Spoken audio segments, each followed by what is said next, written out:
মাঝি ভাই নৌকা চালায় আর দুরুদ পড়ে গুনগুনায়া। ওই নদীর মাঝে একটা মাছ মনোযোগ সহকারে ওই মাঝি ভাইয়ের দুরুদের আওয়াজ শুনতেছে।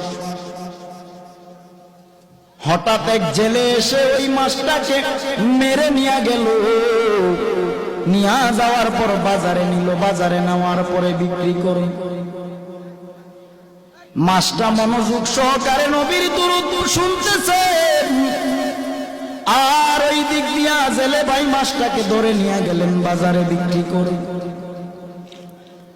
হঠাৎ করে আবু বকর বাজারের দিকে গেলেন, বাজারে যাইয়া মাছটা ক্রয় করলেন। নবীজিকে রাহমাতুল লিল আলামিনকে দাওয়াত করেছে আবু বকরের বাড়িতে নবী খেতে আসবে। সুবহানাল্লাহ।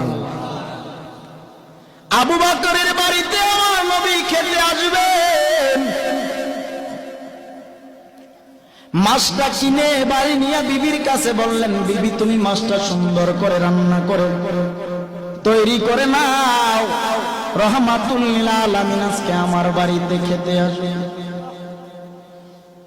বিবি মাছটাকে কেটে রান্না করার জন্য কড়াইয়ের মধ্যে যখন রাখলেন, পাতিলার মধ্যে যখন রাখলেন, চুলায় আগুন জ্বালায়। এরে বাবা, চুলার আগুন বারবার নিভে যায়। আবু বকর চিন্তা করে দেখলেন মাছটাকে রান্না করার জন্য রেডি করে আগুন নিভে যায়, চুলায় আগুন জ্বলেন। নবীকে দাওয়াত করেছি, নবী খাবে, কিন্তু মাছ রান্না করতে না পারলে নবী খাবে কিভাবে?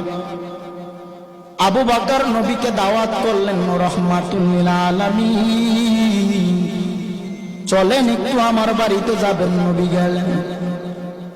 যাওয়ার পর আবু বকর সম্পূর্ণ ঘটনাটা খুলে বললেন, নবী মাছ ক্রয় করলাম, বিবিকে দিলাম, কেটে রান্না বসাবে, চুলায় যতবার আগুন দেয় আগুন নিভে যায়।